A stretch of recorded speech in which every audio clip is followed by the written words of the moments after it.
पहाड़ियों से घिरा हुआ छोटा सा गांव था माधवगढ़, जिसमें दो मित्र रहते थे। नाम था रामू और दिनेश। दोनों में गहरी मित्रता थी।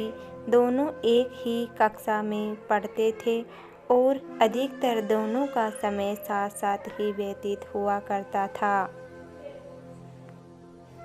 दोनों पढ़ाई में अव्वल तो थे ही, साथ ही वे कबड्डी और दौड़ के भी अच्छे खिलाड़ी थे। उनके विनम्र स्वभाव एवं आदर्श चरित्र से हर कोई उनकी तारीफ करता था। लोग उनकी मित्रता के कायल थे। अक्सर दोनों मित्र विद्यालय समय के बाद पहाड़ी के पीछे स्थित तालाब में तैरने जाया करते थे। उस तालाब में सुंदर सुंदर कमल पुष्प खिला करते थे।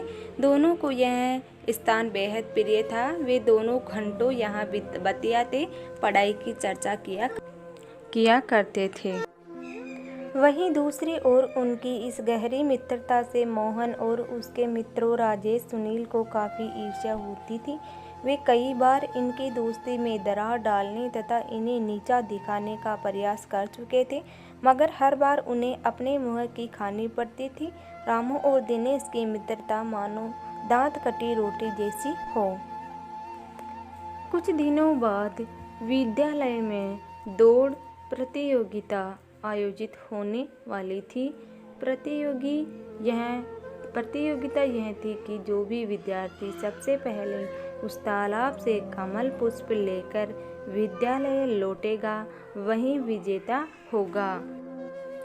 निश्चित दिन प्रतियोगिता शुरू हुई। सभी छात्र पूरे उत्साह से दौड़े जा रहे थे। मोहन और उसके मित्र जानते थे कि बिना छल किए दिनेश और रामू को हराना असंभव है, अतः उन्होंने पहाड़ी की चढ़ाई के दौरान जानबूझकर रामू को जोर से धक्का दे मारा। रामू इस धक्के से धड़ाम से नीचे की ओर जा गिरा और एक बड़े पत्थर से टकराने से उसका घुटना काफ़ी जख्मी हो गया। वहीं दिनेश उससे थोड़ा आगे था। उसने जब यह देखा तो वह तुरंत नीचे उतरकर अपने मित्र रामू के पास आया। रामू, तुम्हारे घुटने से काफ़ी खून बह रहा है, चलो नीचे उतरकर गांव में उपचार करवाते हैं। नहीं मित्र, हम लक्ष्य के करीब हैं और मैं नहीं चाहता हम हारे, क्योंकि हमने कभी हारना नहीं सीखा। हाँ मित्र, तुम्हारी बात सही है, पर इस समय तुम्हारा उपचार जरूरी है। नहीं मित्र, तुम मेरी परवाह मत करो, तुम दौड़ो और उन कपटियों को हराओ।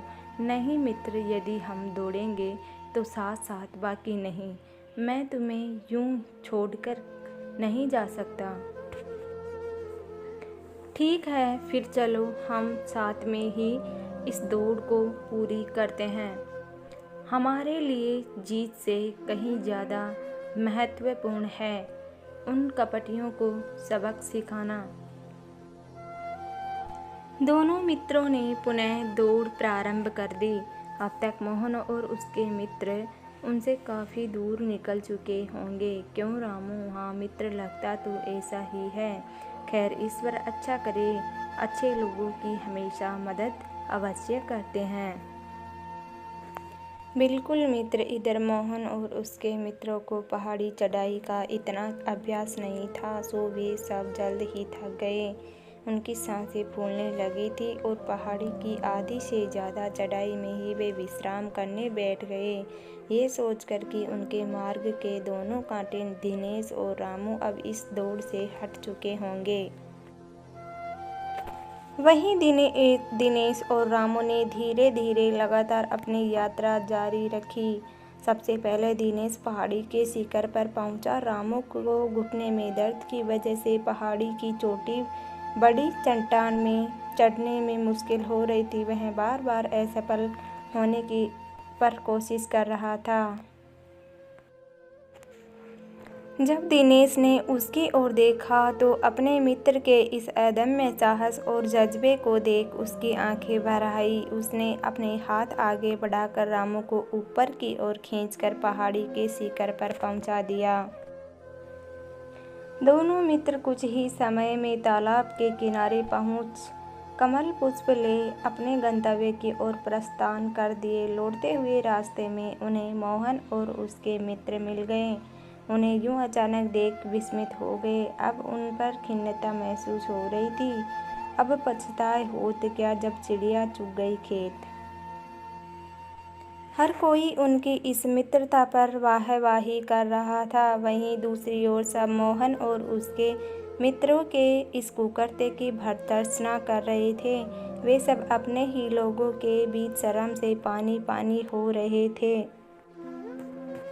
उन्हें अपनी गलती का पछतावा हो रहा था। मोहन और उसके मित्रों ने दिनेश और रामू से क्षमा मांगी। दोनों मित्रों ने उन्हें क्षमा करते हुए गले लगा लिया। पूरा पांडाल तालियों की गड़गड़ाहट से गूंज उठा।